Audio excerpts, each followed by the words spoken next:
Trent, hard to win a game with 28% of the territory, so to fight back hard in the second half, finish that close with 28% territory, are you happy with the effort? Yeah, I'm happy with the effort. I don't care about the 28% territory. The boys showed a lot of ticker. We felt like we dominated the physical battle in the game, and we're really disappointed to lose. Are you disappointed with that decision before half-time, having defended your line heroically and seemed to keep them out, then cop a penalty that led to the kick-out try? Would you like to comment on that? Oh, yeah. I mean, it's just... You're talking about the tackle where Sammy Verrills tackled and he fell over and he fell on his front.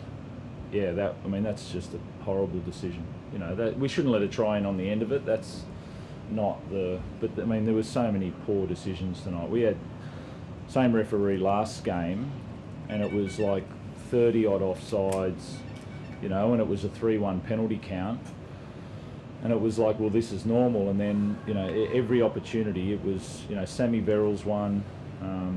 We also had, obviously, the sin binning, which was, we're not playing rugby union. You either stop the game, send him off, send him to the bin there. You don't give them opportunities. And then the offsides on the try line, it was just keep giving them opportunity.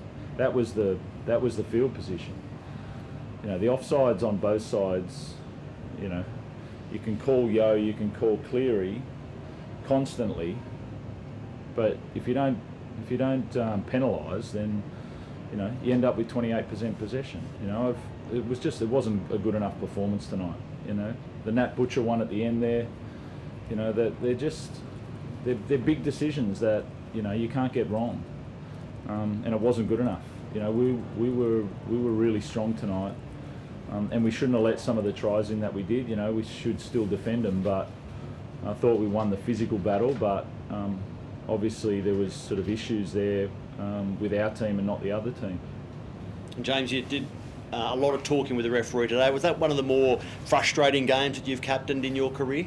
Yeah, it was frustrating. I think just felt like as Robert said, we were defending our line so well, then we just get a penalty against us. So it was frustrating that we just kept giving them possession through those penalties and we weren't getting anything back, so there wasn't much explanation for it. It was just kept getting penalties against us, so yeah, it was frustrating. I think you said to Jerry that it felt like you've been caught offside 10 times in a row there in that second half.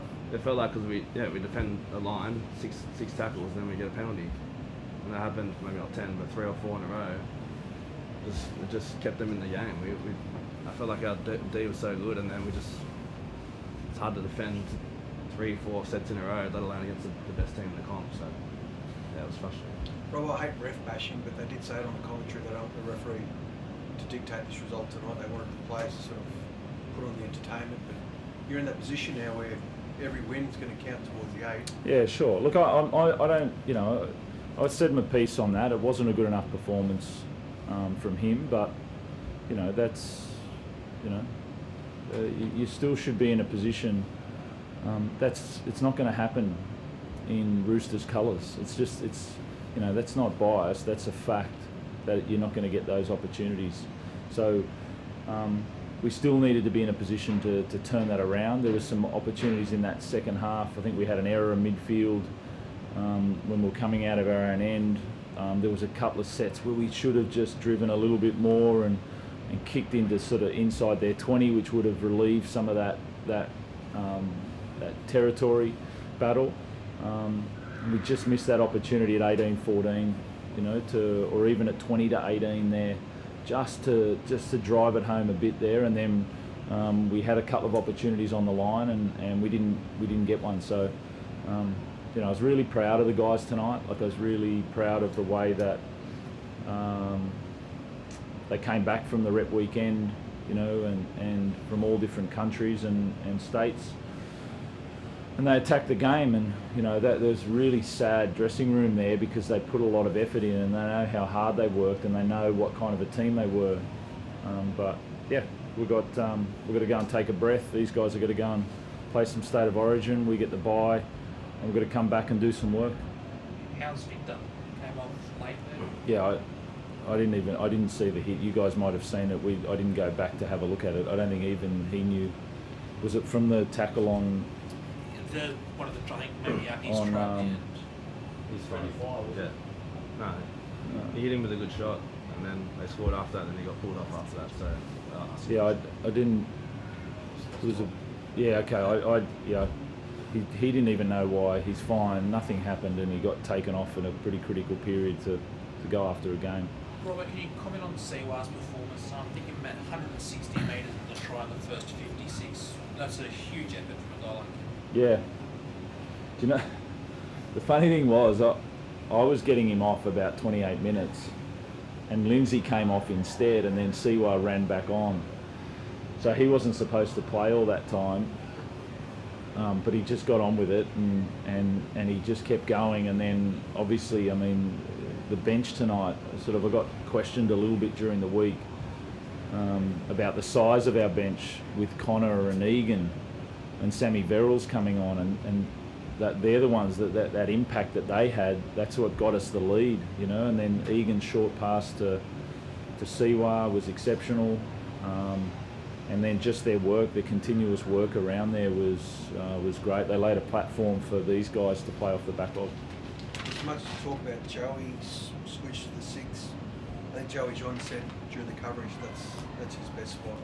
I know it's hard. He started there tonight, but your thoughts on his performance? Yeah, it was great.